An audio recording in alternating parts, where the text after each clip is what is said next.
For all the latest news in North Central Washington, go to ncwlife.com or find us on Facebook. Got a news tip? Email us at news@ncwlife.com or call 888-2020.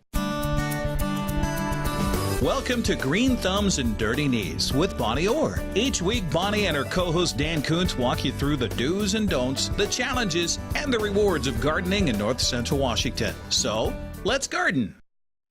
And welcome to this edition of Green Thumbs and Dirty Knees. I am Dan Kuntz. She is Bonnie Orr on a beautiful spring day here in little old Wenatchee Town, USA. Indeed, indeed. Is this, I mean, You know, it's a different kind of spring this year. it is, because last year it was warm and sunny, Right. and it's now wet and cold. Which is normal. Yeah. I mean, it's normal. Spring. It's It's spring. spring. It's spring. It is what it is. But we're troopers. We're going to film in the rain if we have to. And you know what? This is a great time to talk about compost. Yes. Because if we start our compost early, we'll be flying during the summer. We did a compost show last year, and obviously you saw it because it won 6 or 7 Emmy Awards. But we did it later in the year because we did it later in the year. I thought those are Carolyn Awards. Yeah, that's what they are. Yeah. Because we could have used grass clippings. It's still a little too early to use grass clippings, but of course we'll talk about that. So we're filming this episode slightly earlier in the year for a good reason, as you mentioned. We want to talk about composting and how to make it work. And composting has become, I don't want to say a fad, but it's in style again. It kind of comes and goes and comes. The serious gardeners have always composted. Right. But I did a little research, and the sales of compost kits at your local hardware store or garden supply store have been skyrocketing. And most of it is because people understand the importance of composting in taking care not only of your plants, but of the planet as well. Well, and it's more than taking care of your planet. It's here in the Wenatchee Valley where we have to build new sewage treatment plants all the time, right? Yeah. Well, about 20% or 30% of the stuff that goes down the drain goes through a garbage grinder. Mm-hmm. And so we have to process it. Our landfills are filling up with stuff that could be reused. And you can use it and you can do it in your backyard. It's safe, it's clean, and it's easy. And it's not complicated. No, it's not. And you know, the thing is that it's good for the soil. See, that's the best part, is that it adds micronutrients to the soil. It makes the soil full of loft so that more worms, and there's different worms in compost than there is in the ground. Yeah. But anyway, it's just better for everybody. Makes your plants happy. Ooh, they love it. The things it does to your soil you would not believe. I have a fabulous before and after. Yeah, here, let me get that for you, Bonnie. You got it? Here, allow me. Okay, there we go. Let's get a nice, good shot of that. Okay, so. Obviously, we can see what is before and what is after. It's pretty obvious, isn't it? Yes, it is. Okay, this is the soil I moved into on this house. It is sand. I mean, I'm lucky to have sand. Yeah. But it had no organic material in it. And I have been composting, and I've been adding nutrients about between 8 and 10% a year. And you do all kinds of different composting. We'll talk about that. There's all kinds of different ways to do it. There are different kits you can buy. You can make your own. That's right. It is any number of ways to compost. And you know, one of the best things that here in town, 20% of the calls that plumbers receive are for stuck garbage grinders. So it's an economical thing too. Absolutely. There are a lot of things you can put in your compost. There are things you shouldn't put in your compost, and we'll talk about that. Basically, if it had a mother. Right, and we'll talk about that. We'll talk about that. We've got a lot to talk about today. It's all about composting. You should do it. Even if you don't have much of a garden at all, you should just do it. Do compost and give it to your neighbor. Or take your neighbor's compost. Don't do that. We don't need that. It's all about composting today on a slightly damp, but we're still here version of Green Thumbs and Dirty Knees on the NCW Life channel. Don't go away. Green Thumbs and Dirty Knees will be right back after this. Get the fastest internet available in North Central Washington by switching to LocalTel and get speeds up to 1,000 meg. Call 888-8888 today or go online to localtel.net. Welcome back to Green Thumbs and Dirty Knees on the NCW Life channel. Welcome back to Green Thumbs and Dirty Knees Composting Edition. I am Dan Kuntz. She is Bonnie Orr. Composting, there's a lot of things you can throw into a compost pile. There's a lot of things you're not supposed to throw into a compost pile. First thing you need to know is once you understand what goes in and what can't go in, you have to take care of it. You have to work with it. Many times what happens is people have great intentions, and they make a pile, and then it dries out, or they forget to stir it, or nothing happens, and then they complain about the fact, well, I tried to compost, but all they had was a brush pile, or all they had was just a pile of sticks or something. So there, if you follow directions, it doesn't take a lot of time.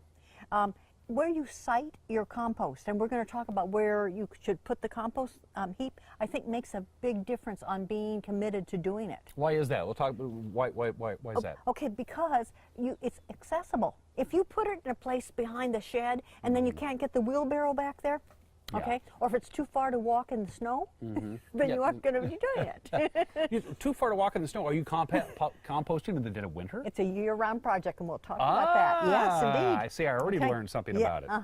So, what do you put in the compost? That's the first question. Well, you want to talk about the things you can put in, or the things you shouldn't put in? Let's talk about the things you. Let's talk about the things you can put in. Okay. What can you put in a compost pile? You know the line. Refresh my memory. Everything, nothing that had a mother. That's right. If it didn't have a mother, you're okay. That's right. If it had a mother, you're not okay. It's not okay. Which is a neat way of saying right. You can't use animal products. Yeah, or oils. That's the number one thing. That's right. It doesn't even matter what really you feed your dog. It's not what the dog is eating; it's what the dog is excreting. Oh no pet things because the food that you feed your dog sometimes can have pathogens in it, even though it's been processed. Right. So that is an absolute no-no. Don't pick up the dog poop out of the yard and chuck it in the compost pile. No good. No good. Because it has, as you mentioned before, it has bad things in it, and it's going to do bad things to your compost pile. That's right. Okay. And to your soil. Okay. So what can you put in it? You can put stuff from your vacuum cleaner bag. Almost anything is in your vacuum cleaner bag? Almost anything. Because? Because unless you have a brand new nylon carpet, at which point you're picking up nylon things that will never break down during our lifetime. But dust, hair, whatever goes in the compost. Even if you have like lots of cats or dogs and you get lots of cat and dog hair in there? And interesting because the hair breaks down very easily. You can put your own hair trimmings in when you clean your brush. Okay. Okay. I have a bird cage, a couple of birds, and they kick seed and sawdust and stuff out on the floor, and I just vacuum all that up. You can throw that in. And if you make it hot enough, that bird seed will not sprout. Okay. And if it does, you just pull it out. And things will grow in your compost pile that you don't want to grow in your compost pile. We'll talk about that too. Right. Coffee filters. No problems at all. No, especially the natural ones that are made from paper. Okay. Okay, so different types of paper products. Coffee itself? Absolutely. Coffee grounds. How about tea drinkers like me? Tea bags? I'm a tea person too. Okay. And so tea bag, tea leaves. And you can put in prunings, you can put in grass clippings, straw, leaves, cereal products as in dry cereal, okay. As in oats and things like that, whole oats and things. Okay, but not Captain Crunch. No, not Captain Crunch. Hey, oh, by the way, he's not a real captain. He's not? No. Is he just a lieutenant? No, he's not even a real captain. Oh, no. You didn't hear about that? No. No, he was on some party cruise, and they said, take the wheel, Captain. He went right into some rocks. The whole thing is a fraud. Very disappointed. I'm so disappointed. What a terrible thing to learn on a day like today. Good old-fashioned leftovers that don't have any meat on it? Say like a leftover salad that's gone to seed. Yes, and leftover salad that doesn't have salad dressing on it. Okay. Okay. Okay. Any fruits and veggies. Like an old tomato you forgot about? Yes. Okay. Anything that's moldery in the bottom of your crisper that's no longer crisp. Mm-hmm. All of those things. Okay. What about pasta? No, because it sticks together. Oh. And when it sticks together, it causes an anaerobic process. In fact, I had a place where I put some squash in during the winter, and it went anaerobic.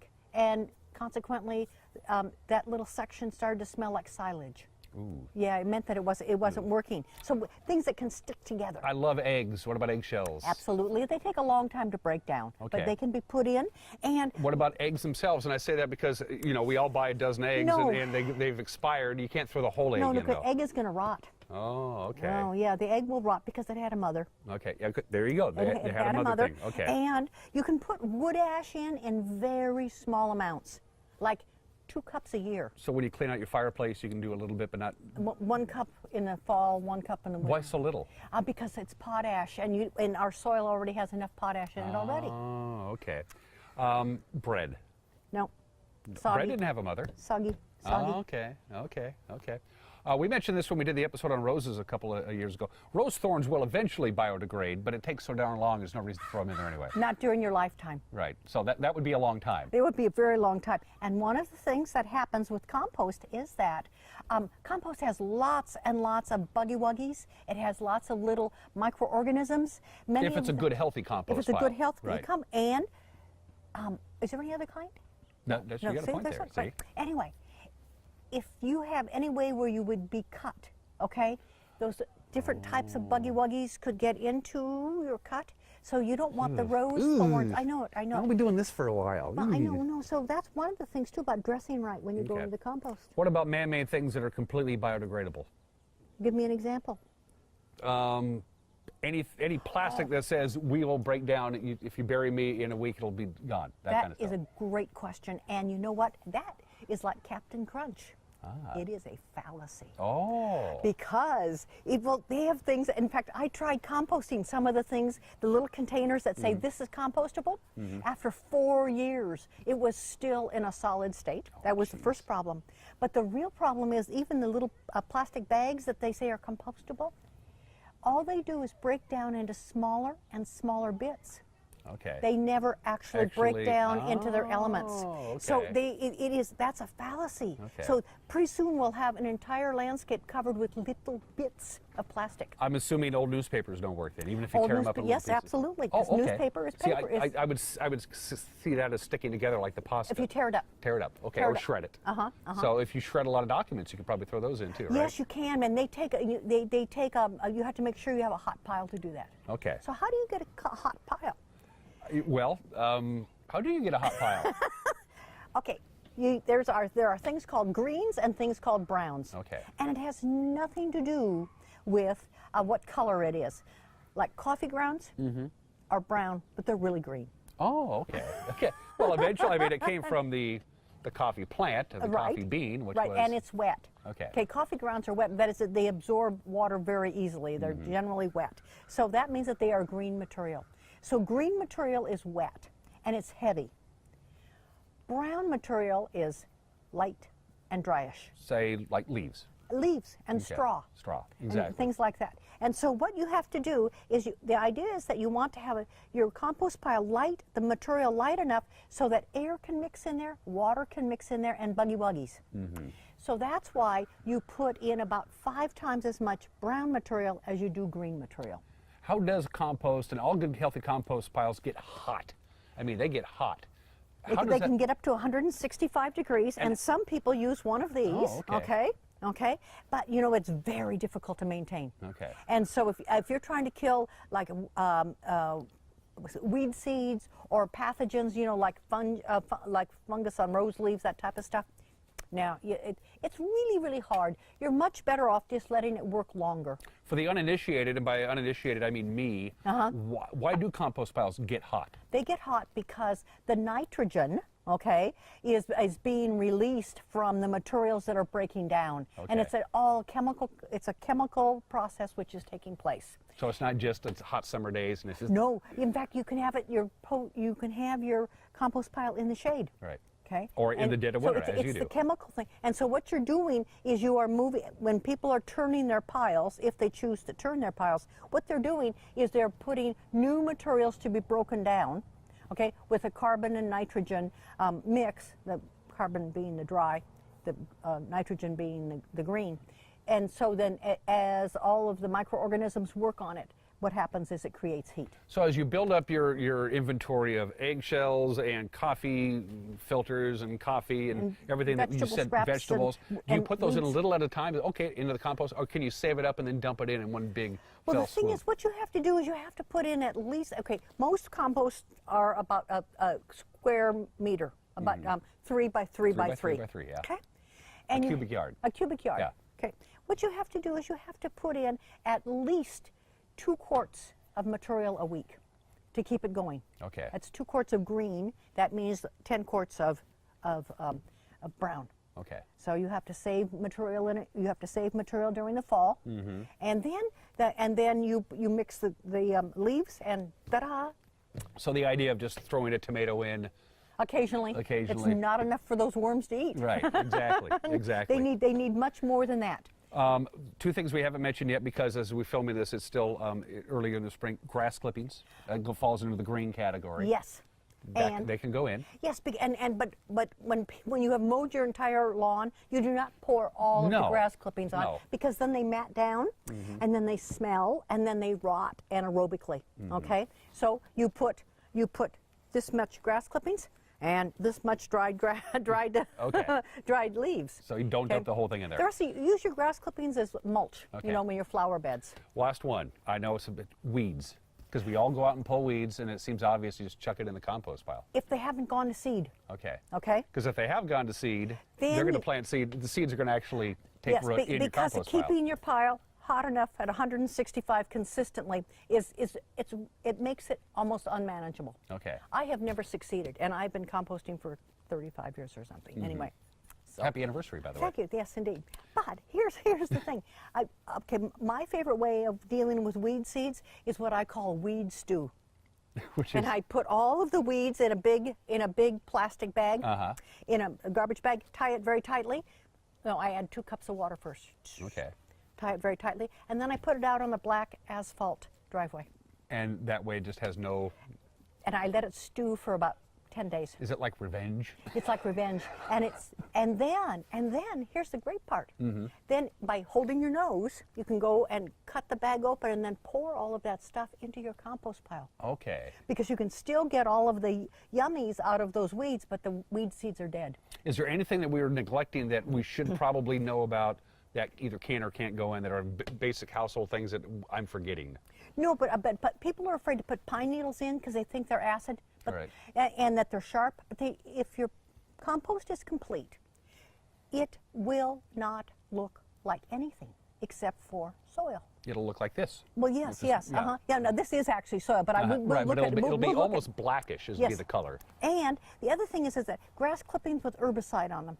Yes. Okay. That was the other question I was going to ask. So if you have used a weed and feed type product, you can compost it, and it takes 6 months before you can use that compost. Okay, so it has to be completely. I wait a year. Oh, okay. Okay, I wait a year, and that way I know that it is inert. Any other plant? We mentioned roses, not a good idea, because it just takes forever to biodegrade. What about any other plants that are very prevalent in north central Washington? Like Oregon grape. Okay. They're spiny and they're waxy. Okay. So waxy leaves take a long time. But one of the ways you can speed up the process is by cutting things up very finely with a lawnmower. Okay. And that would, so every time you make a slit in like a waxy leaf, you've opened up little places for the microorganisms to go in. And that's what we want. We want happy microorganisms. That we do. Yeah. We do. Okay. What's next on the agenda, young lady? Okay, we are going to talk about what kind of bins you're going to use. And there's a bunch of different kinds. And making that choice is really important. Shall we do that? Yes. Let's do that. We're going to go bin shopping, bin looking, bin everything. We're going to be on a binge. We're going to go on a bin binge when we come back. It's Composting 101, 102, and 103 here on Green Thumbs and Dirty Knees. Don't go anywhere. Green Thumbs and Dirty Knees will be right back after this. Is your vehicle in need of a quick oil change or tune-up before hitting the road this summer? Stop by Quick Lube and Tune, the home of the good guys at 610 South Wenatchee Avenue. Welcome back to Green Thumbs and Dirty Knees on the NCW Life Channel. Welcome back to Green Thumbs and Dirty Knees, Composting Edition. As we promised you before we went to the break, we're going to do a bin binge, because there's lots of different ways you can do it. You can make your own. You can go to the garden store and buy one. This is ready to go. Garden Supply Center. Take it out of there. Do the garden supply centers, as we mentioned this on almost every episode, do they carry the right kind of compost bins that you just, I mean, they know what they're doing for the most part, right? They do carry different types of bins, and we're going to talk about, I guess we'll start that discussion there. Okay. So first of all, people who want a really tidy yard are really, they really don't want to compost because they're afraid it's going to be messy. Okay, but nature is not tidy necessarily. And so they're looking for some type of way to contain it totally. Another thing is where can you site it? Where do you want to put your compost? Do you want to put it back behind something. Which is what most people You want do. to hide it. Yes. They think a compost pile is aesthetically ugly, and so I want it in the middle of my lawn because it's a piece of pride and joy for me, okay? I want everybody to notice how fabulous it is. yeah, but you're not like most people, Bonnie, which is why you're doing this show. Yes. Anyway, so that's a question. And then here in North Central Washington, you need to have a water source. You need to have a hose bib Pretty close by. because water is the one thing that makes compost, lack of water is what makes compost fail in our area. Right, especially Okay. in this desert Okay. climate. That's going to be so critical to keep that thing watered and Right, turned because and it watered needs to and be turned. as moist as a wrung out sponge. Okay. Well, okay. Then the other thing that is, what is your level of strength? How much do you want to be throwing compost around, or what do you want to do about it? And you got to get in there with a shovel. That's and you right, gotta- right. so Okay, it's- well, that's not part of my game. Yeah. So that eliminates that. That's right. But I want to talk about the 3-bin system, but it's called where people where there's a rotating bin. Okay. These things they hold a cubic yard. I've seen them. Okay, and you roll them like this. Look like you want to call out bingo numbers. Indeed, Yeah. exactly. Okay. I have never seen that system succeed, ever. And I talked about composting in Yakima a couple of years ago, and everybody was just wild about learning about composting, or had composted already. They were active gardeners. And I said, how many of you use this thing? And how many of you have succeeded? One person. And there's 200 people in the audience. Okay? The reason it doesn't work is you have to be able to fill the whole thing at one time. A cubic yard. Where do you get a cubic yard of material? Unless you have a huge lawn and lots of leaves, and then things from the kitchen. And it seems to me if it was full of the stuff that makes good compost, it would be very hard to physically turn that crank. Wouldn't it weigh a ton? Well, yes, but they do have them geared. Right, Okay. but I mean, Okay. But the real problem is that that you have to have enough to put in it at one time. Okay. Our second problem is that it gets too hot here, and it just literally bakes. It's also no organisms in it. Okay, there's no worms, there's no microorganisms, there's none of the good things that you were going to add to your garden. Okay. With that, this is an inert thing, and yes, you do have something left over. Okay, but it is not as healthy. Okay. That is my opinion on those things. So you'll see them but avoid them. You see them but avoid them. The next thing that people use is like wire cages because they're really easy. You buy some hog wire and you put them up. Too dry. Too dry. Too dry here. And unless you line it with landscape fabric, maybe. That's the only thing I can think of. You have to have something to try to keep the moisture in. But remember, it has to be like a wrung out sponge. Exactly. So- I was going to say the water's just going to run out the sides. Right. It's not going to get the job done. And some people use apple bins. They cut the bottom out of an apple bin and use that. Well, and that's a better choice because it's solid, and that is lifting things up over it and in it. So Right. I think the apple bins is a close first. And pallets is another one, especially if you open up the pallets. So those homemade ones really work fairly well. And then there's the closed bin system. And I am a fan of closed bin system. I've used it for years. The reason I like closed bin is that animals can't get in it. And we are starting to have a rat problem in North Central Washington. That's Yeah. not good. I had no idea. Yes, and so that's a good thing to do. Also, you can keep it moist, okay, and it's easy to turn. Now, there is a 3-bin system where you move it from one to another as it is working along. You have to be really strong and really dedicated. But some people are too dedicated, and they want to turn it every 3 days. They go out there and they turn that thing around, then they earn themselves a beer. I think. But you actually have to wait till it kind of cools down, which means you have to be using a thermometer. Okay. Because when it cools down is when you want to turn it so that you're putting the unprocessed stuff into the middle and pulling out the stuff to the sides. You see these closed bin systems everywhere. They're fairly affordable. They're always dark in color, and there's a reason for that. You never see these things white. Well, first of all, dirty. Right, yeah. And secondly, it's recycled material. Okay. You know? Okay. Does the fact that this dark holds the heat in as opposed to white, which would reflect it out, does that help at all? No, you know, the thing is that it could hold some of the heat in, but really what's happening is the material itself is making the heat. You know, a few years ago down in Yakima, they were processing grapes. They were making grape juice, and they were throwing it into a huge old empty meadow. Oh yes, I know about. Yes, I remember that. And some children or some young teenager Were they, like, boys. severely burned?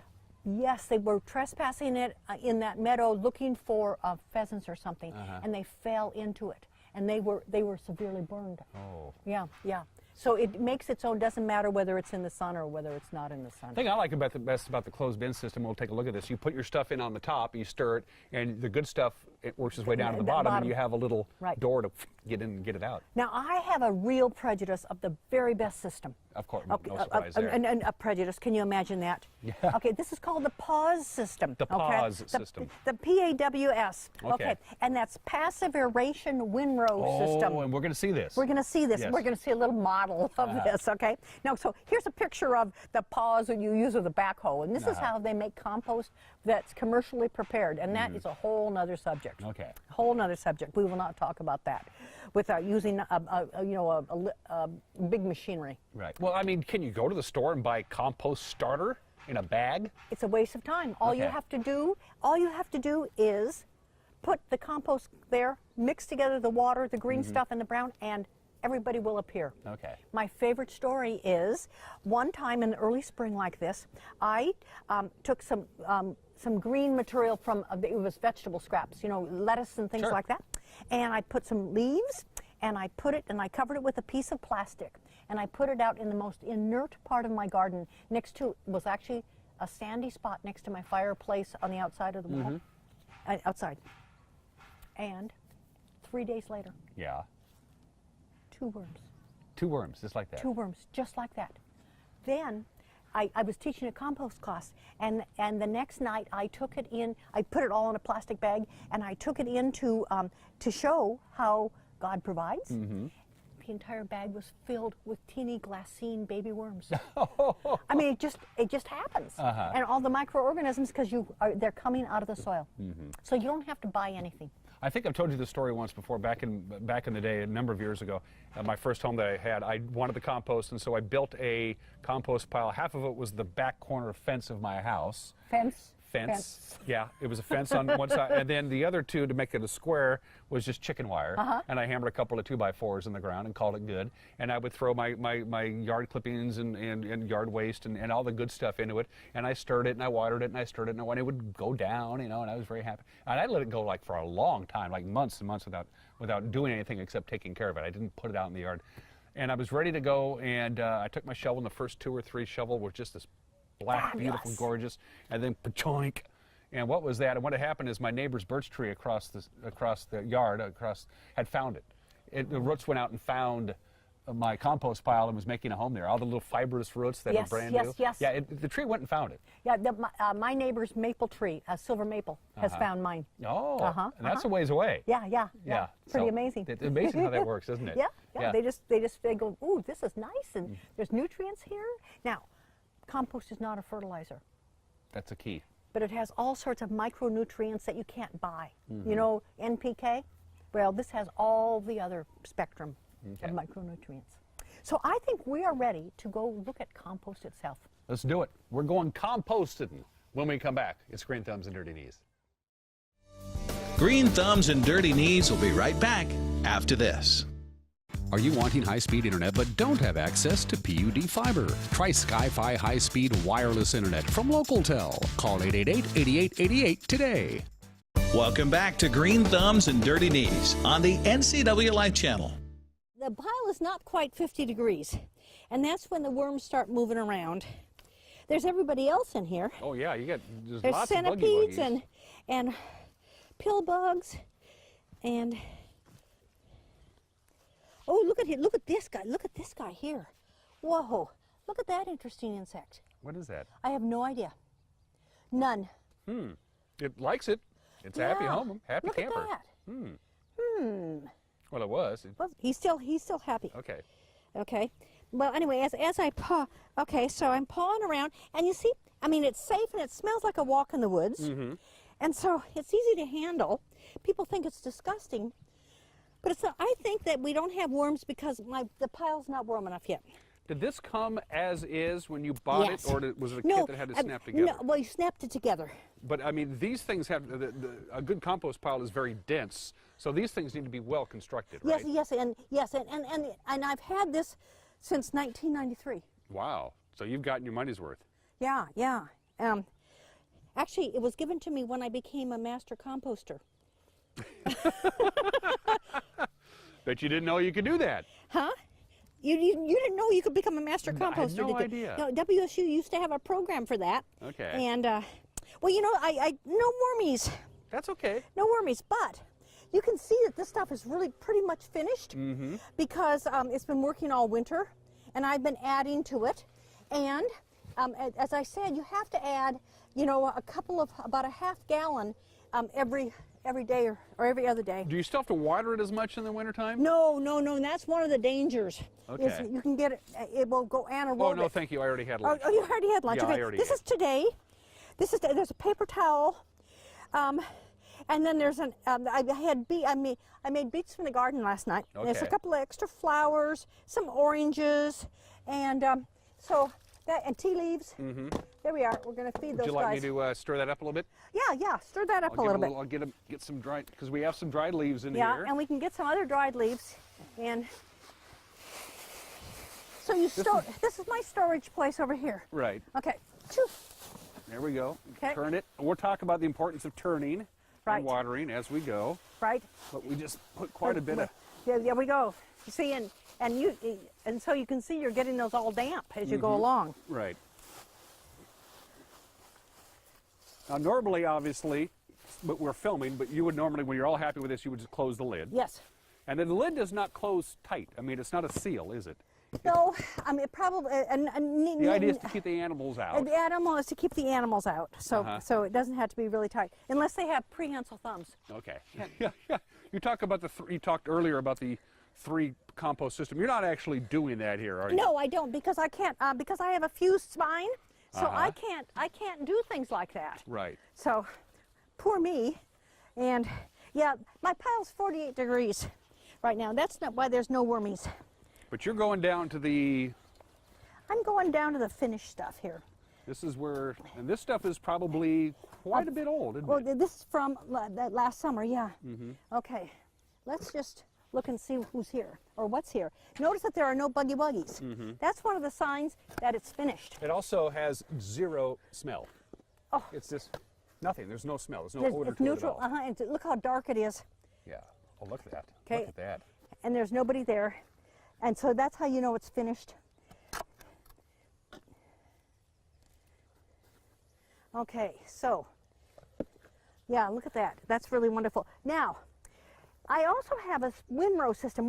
This is my fake windrow for today. And we're going to talk about this, but I'm going to show you what I took out of the windrow system, too. Okay, please So, do. there's a dried tomato. That was a tough tomato skin, It I'll tell was. you. And here's a piece of paper or plastic. But look at this. Okay, and that's all that's left after a couple of, maybe, I don't know if this is 2 years or 3 years, this section. And so, see all this stuff? You know what we'll do with it? Put it back. Right back in. Put it right back, because I can put my more woody, this is my more woody and weedy stuff. And in the meantime, what we've done is we sifted down to just the very best of the best. That's right. And when you're using compost, you never use more than, at the max, 10% by volume. If you use too much compost, there's not enough soil for things to grow. I understand. Isn't that beautiful? Yeah, because the first thing you'd want to do, and I'm glad you brought that up, because, boy, look at this beautiful, rich compost. I want to dump it on everything. Major mistake. Major mistake. Yeah. Okay, so here's the stuff from the windrow, okay? Here's some more stuff from the windrow. Okay. Okay, and look at that, again. See? And this is 2 years, I know for sure, this particular one. Okay, and the plastic is never going to break down. So away it goes. Okay, and so then we just throw this stuff here on This top. rock, how long will this rock take? You know, I think it's beyond our lifetime. See ya. Okay, so we'll dump that out. allow me right back into this thing. Now go get the stuff we just dug. Okay.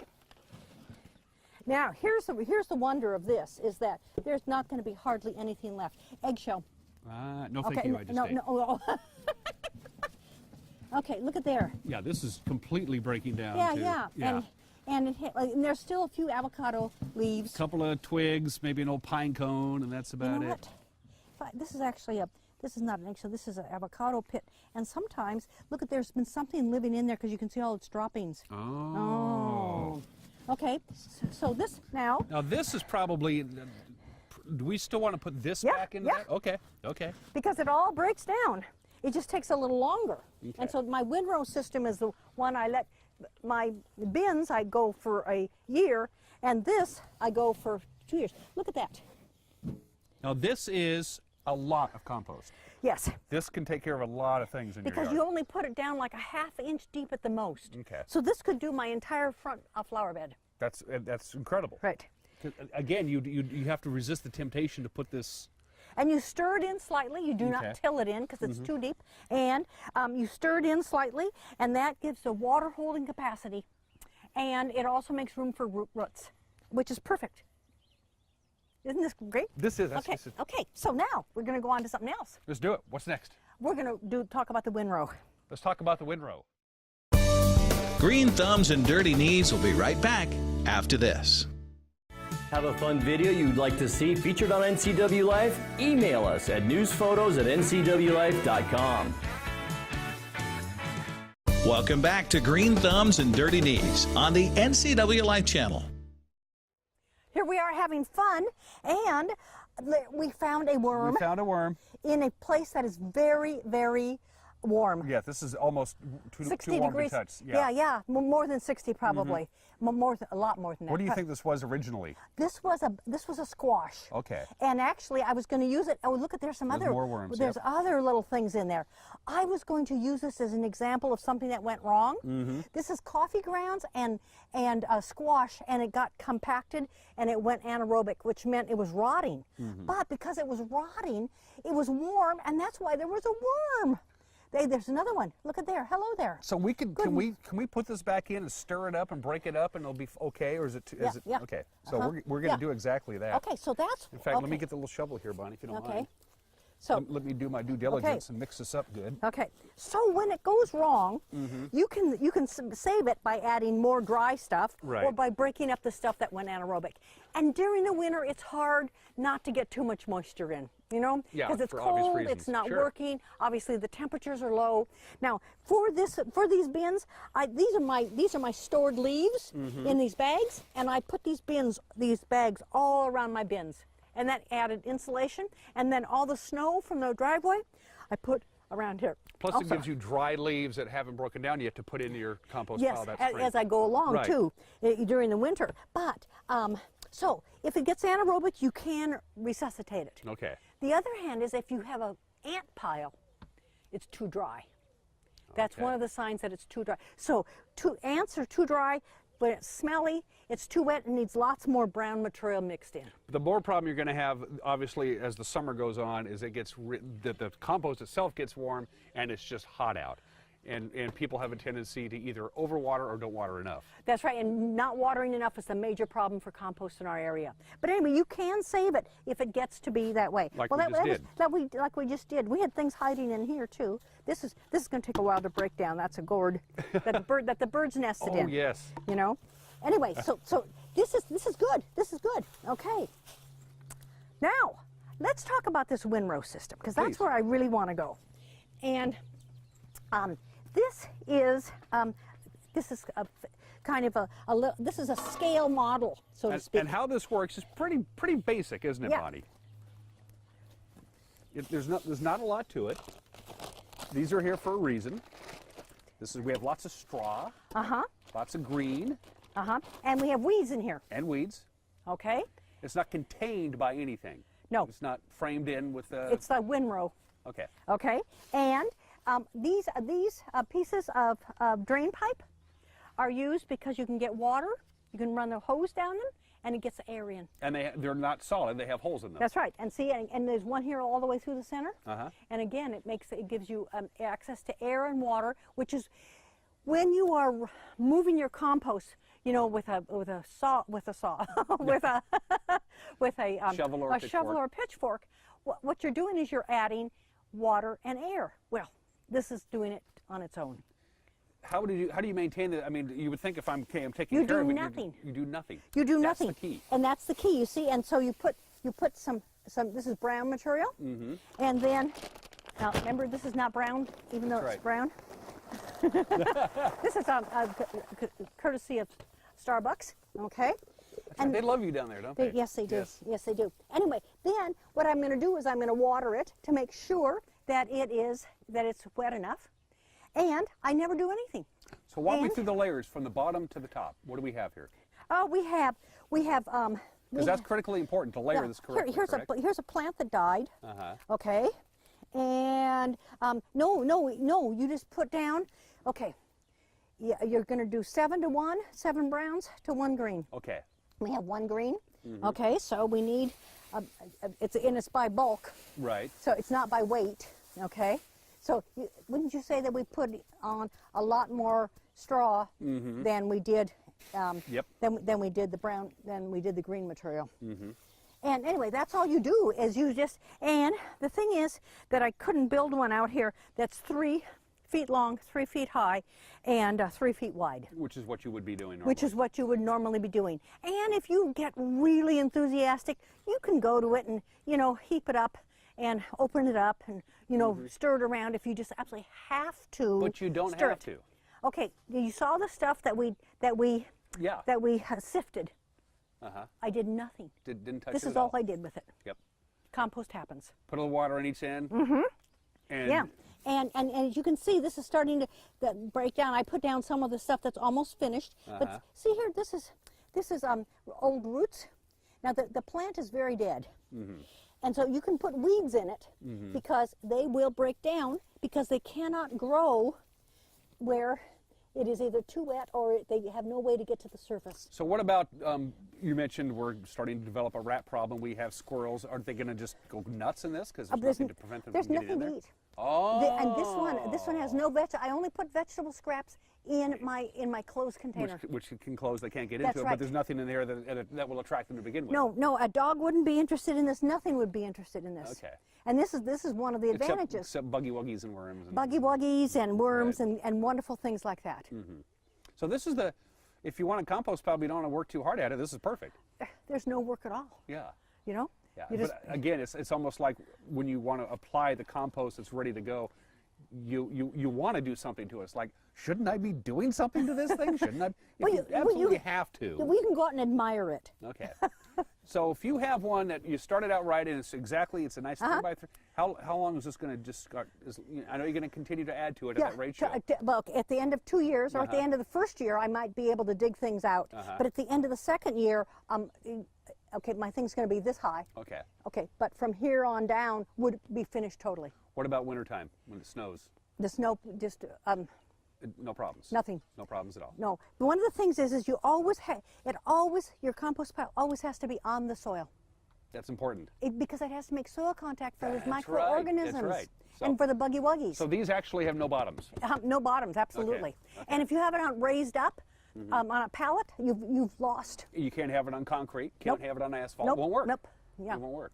It has to be making the soil. So if you don't want to do this and all of this is too messy and you don't want to mess with things and you have a large vegetable garden, there's a thing called trenching in which you dig a trench at the beginning of the season and then you just start filling it with all of your scraps and all your grass clippings and everything, and it kind of goes anaerobic, but it doesn't matter because it's all covered up with soil. Okay.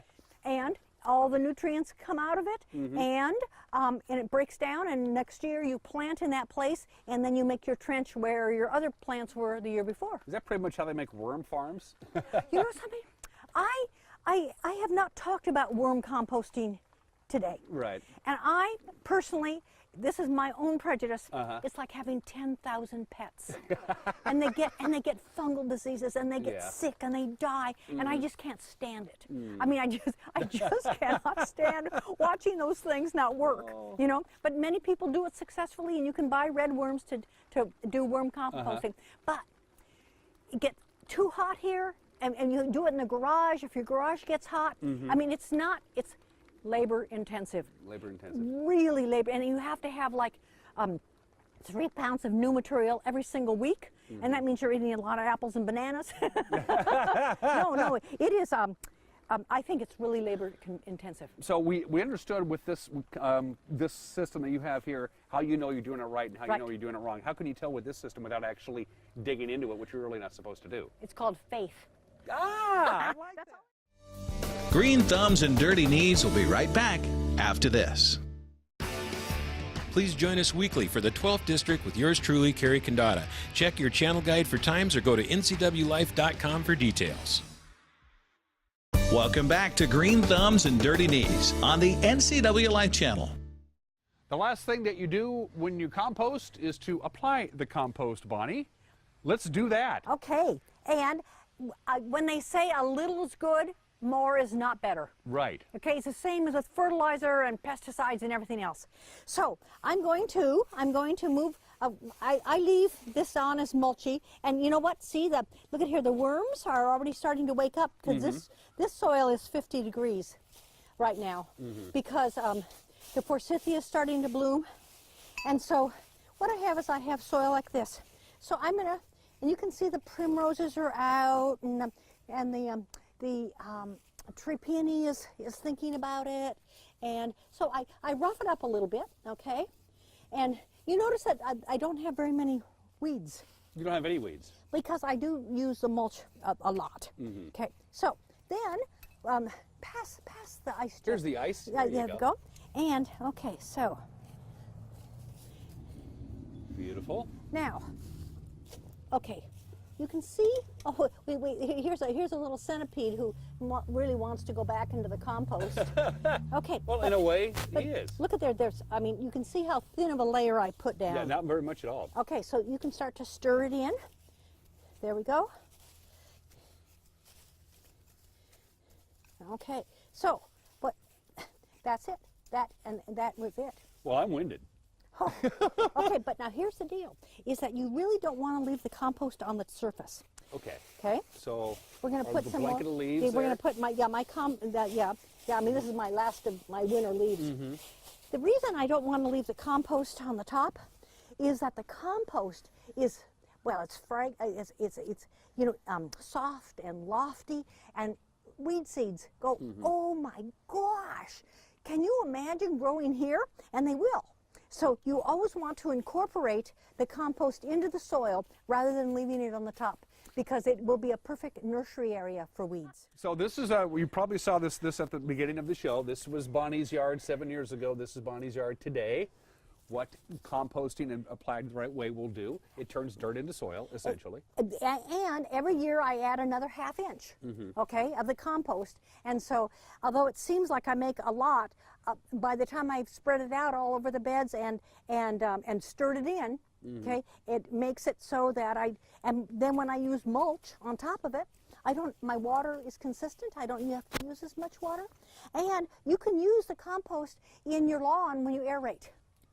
No problems at all. No problems at all. And it fills those little holes, but it's a great way to get that compost in there. To reiterate, before you start your compost pile, especially for your first-time composters, you want to get the right kind of container for the kind of compost you want to do, how much labor you want to get into it. If you want to do the 3 compost system, that's great, but keep in mind... That's an athletic activity. It's an athletic activity. I loved the last one that we showed folks before we came out here. That's just perfect. I mean, it's a no-brainer. Dump it in there. Make sure you do the right ratio and you're in business. The critical water thing, you know what's going on with the water. Too much means it's going to get stinky and it's going to get too hot, right?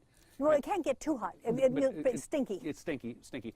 Good compost done right has zero odor. Smells like nothing. Well, it smells like a walk in the woods. It does. It does. It has no. So if it stinks, you're not doing something right. Well, turn around and give your nose a sniff of that. Yeah. I mean, it doesn't have anything. It smells like champagne, actually.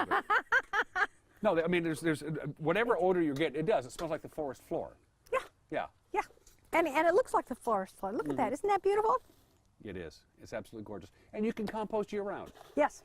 Yes, you can compost year-round. You can protect those little worms and all those buggy wuggies. And so as soon as that bin gets to 50, those worms are just going to take off. They're going to take off. Yeah. Yeah. Yeah, but wasn't that interesting in the one little part where Yes. it was really rotting, that it was so warm that we could feel the warmth, and that's where the worm was. I wish we could tell you how warm it was, but it was considerably warmer than the rest of the compost pile. If it had a mother, don't put it in. Don't forget about that. So eggshells are fine. The inside of the eggs, not so fine. Never use dog poop, period. Or, for that matter, any poop. Yeah. This is not a good idea. Yes. Even though it's tempting, don't do it. Did we cover everything? What have we forgotten? It's time to start composting. It's time to start composting. You can never start early enough, all right? Okay. Composting 101, Green Thumbs and Dirty Nates. Thanks for joining us. We will see you next week. Until then, for Bonnie Orr, I'm Dan Kuntz. Take care. Bye-bye.